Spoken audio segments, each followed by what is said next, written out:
We start today with learning more about those killed in Monday's tragic shooting at the mall. Good afternoon. We continue to follow breaking news. Boise police are responding to a shooting at the Boise Town Square Mall. They say 5 people and a Boise police officer are hurt. 1 person is in custody. Turn now to that deadly shooting at an Idaho mall. 2 people killed and 4 others injured after gunmen opened fire. Officials say the shooter is in custody as witnesses open up about the tragedy.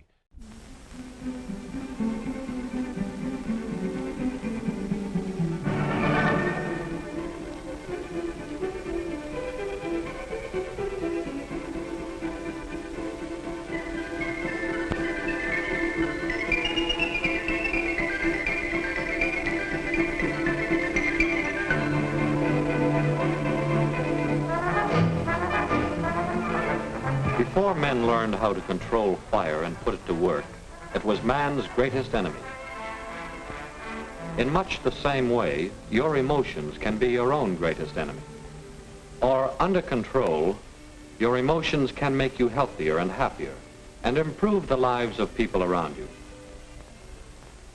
I think of fire in connection with emotions because when you become stirred up, when your emotions control your actions, it affects not only yourself, but the people around you.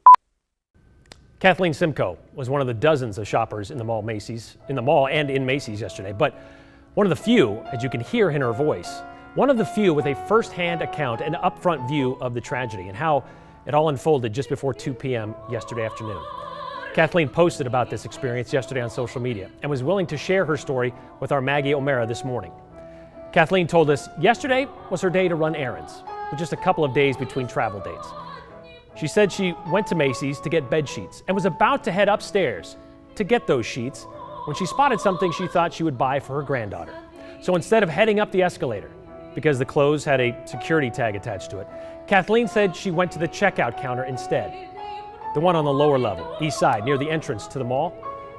She was just shopping on a rainy Monday, she says, not something usually worth remembering. But what happened over the next several minutes will stay with Kathleen for the rest of her life. 56 shots. Immediately I knew there were gunshots, and people started running and panicking. I don't know why. I instinctively started running towards where the shots had come from, and I saw the glimpse of a person running from outside the Macy's. It was a man, a tallish man with a black vest or a jacket on, and then I hid in a rack of dresses.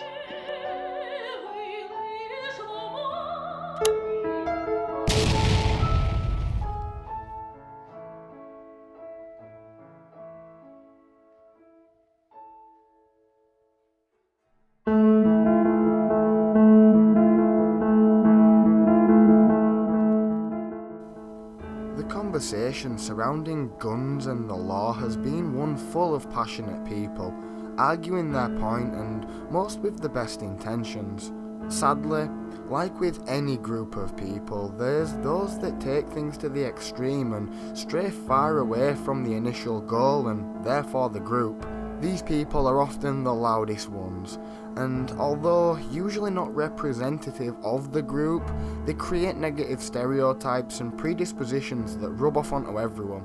The man we are going to talk about today is one of those outliers, one of the few that's willing to go above and beyond, but for all the wrong reasons.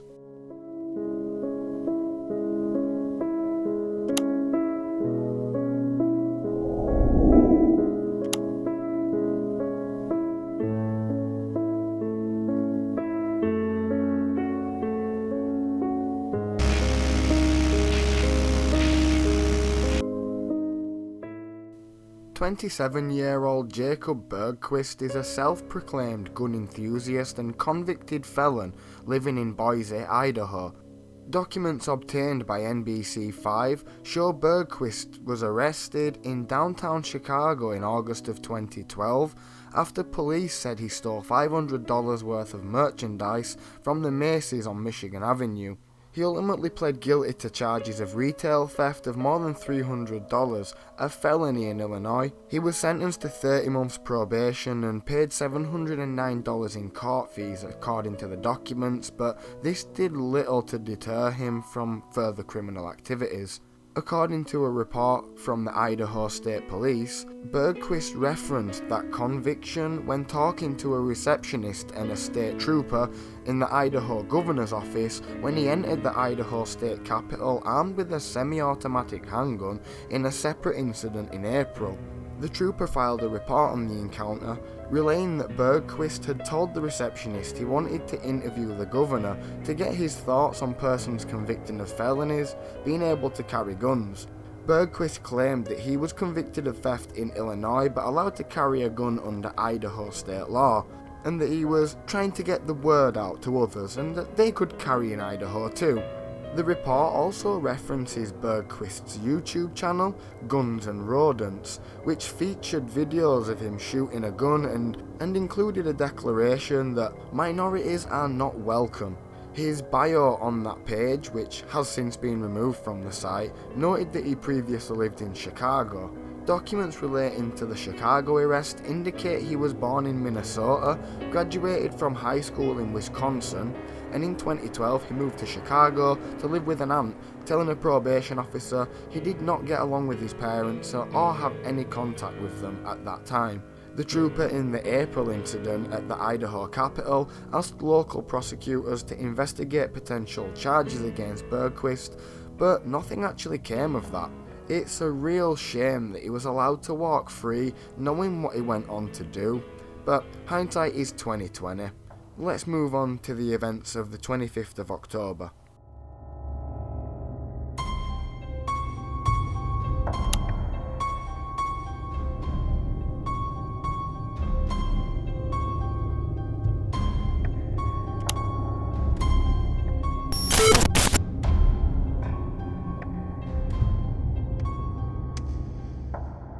Sherry Guypen was on a walk with a friend when the chaos erupted. As we went by J.C. Penney's, people started coming around a corner, and I asked somebody, "Why are you running?" And he said, "Somebody heard a gunshot." Then the next person I saw coming through was a lady with a stroller, and she said that there was an active shooter in the mall. I guess you never expect it to come to where you're at until it does and you're in that situation. The Boise Police Department first got the call that shots had been fired at the Town Square Mall at about 1:50 p.m, with callers describing a white man dressed in black and in possession of multiple guns. In a separate statement released Tuesday afternoon, the police department said evidence showed that the shooter was first contacted by a security guard who was shot and killed at the scene. Police said the shooter then fired several rounds, shooting a glass escalator, striking a second victim who died of his injuries at the hospital. A witness recalled that they was getting ready to check out when they heard 4 or 5 gunshots and immediately hit the ground. The cashier acted fast and managed to get them to the safety of a closet in a locked back room. The shooter then walked through the mall, firing rounds into the floor, which led to a 52-year-old woman and a 23-year-old woman and a man being injured while trying to escape the gunfire. About 3 minutes after the initial report, responding officers saw the suspect running from the mall area. They exchanged gunfire with him outside a nearby business along a busy road. According to the police department, Bergquist was quickly apprehended, but he won't see his day in court as he died during the gunfight, although his cause of death hasn't been officially released yet.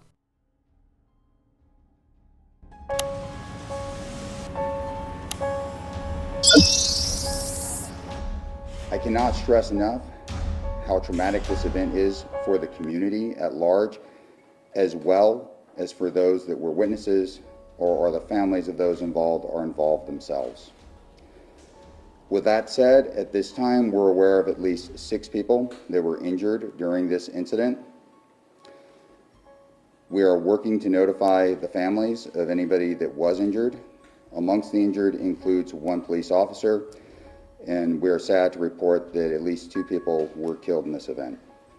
At around 1:50 this afternoon, officers responded to reports of shots being fired at the Boise Mall, with reports that at least 1 person was shot and down. Shortly after responding on scene, officers encountered an individual matching the suspect's description, and there was a exchange of gunfire that ensued shortly thereafter, resulting in the officer's injury, as well as the suspect being taken into custody. We start today with learning more about those killed in Monday's tragic shooting at the mall. Joe Acker had a heart of gold. That's how so many people have described the 26-year-old security guard who was shot and killed as she tried to stop the gunman. Our Shira Matsuzawa spoke with some of Joe's friends, and she joins us now with what their family had to say. Shira, I would imagine this is such a hard time for them. Absolutely. You know, understandably, Kim, this is an incredibly emotional and difficult time for Joe's loved ones. Now, I spoke to her father, Robert, and partner, Ray, today. And before we share that with you, Joe's dad wanted to clarify his relationship with Joe. He tells me, to him, Joe was Joseph, his son. And 3 years ago, when Joe came out as transgendered, Joe told Robert she will always be his son, Joseph. So you'll hear Robert address Joe as Joseph, and Robert also tells me that when asked how Joe wanted to be addressed, Joe would say, "Address me how you see me. If you see me as Joseph, call me Joseph. If you see me as Joe, call me Joe. Just see me as a person." She said that, you know, have a good day, and I do the same thing I always do, which is I will when I see you. And then she gave me her kiss. Ray Dawn is sharing the last time she saw her partner of nearly 3 years, Joe Acker. You just hear her voice. She was, "Hey, baby," her cutesy little voice that she'd do. Joe was a security guard at the Boise Town Square Mall when police say she died protecting people as she tried to stop the gunman on Monday. You're not supposed to bury your child, and you're not at 26 years old. That is not right. Joe's father, Robert Acker, still can't believe Joe is gone. He says when he first heard about what happened, he didn't think it was real. It couldn't be. No, he'll be coming through the door here in a minute. It always hits home that, you know, you're never going to get to hug him again, or tell him how you love him, and no more forehead bumps. Or he was the biggest part of my life, and hers. Yeah, everything. They say the 26-year-old was loving, kind-hearted, and always wanted to be the voice of reason and peace. Dying while helping others, they say, was the way Joe would have wanted to leave this earth. It's exactly the way he would want to go. They always talk about, if I'm going to die, that's exactly how I'm doing it. Yep, and his little beautiful daughter is going to know what a hero her dad was. A hero, born out of tragedy, but will never be forgotten. He would have done anything for anybody, and he did. He may not have did it intentionally, but he gave his life so a lot of people could go home that day. He's my hero. Now the family has set up a GoFundMe for Joe's 3-year-old daughter, and we have a link to that at ktv.com.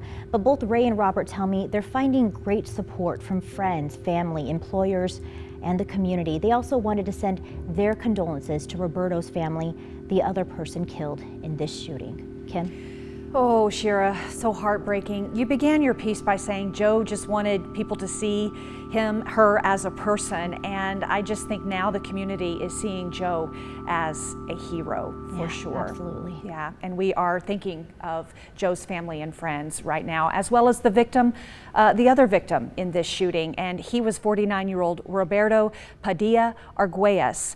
His family told us that he was shopping at the mall when the shooting happened. Roberto lived in Rupert, but was originally from Mexico. In a statement, Roberto's family says that he was the second oldest of 7 siblings and had 3 kids with his wife, Maria. They said he was a hardworking man whose main purpose was to care for and support his family. The city of Boise is hosting a vigil tonight to remember the victims and honor those who likely saved lives, who were brave enough to confront the gunman. That will happen, I should say, at 7 o'clock in front of the main entrance of the mall by the Old Chicago restaurant. Those in attendance are being asked to wear a mask and please social distance. We'll be there and we'll bring you the story tonight on the news at 10 and online at ktvb.com. Police found 18 spent shell casings inside the mall, and the investigation shows that the shooter had multiple guns and ammunition. Boise Police Chief Ryan Lee said Tuesday afternoon that law enforcement officers had searched a Boise home and investigators were combing through social media sites and other evidence in an effort to understand Bergquist's motive. Idaho authorities now say they're looking at Bergquist's social media for insights into the deadly shooting.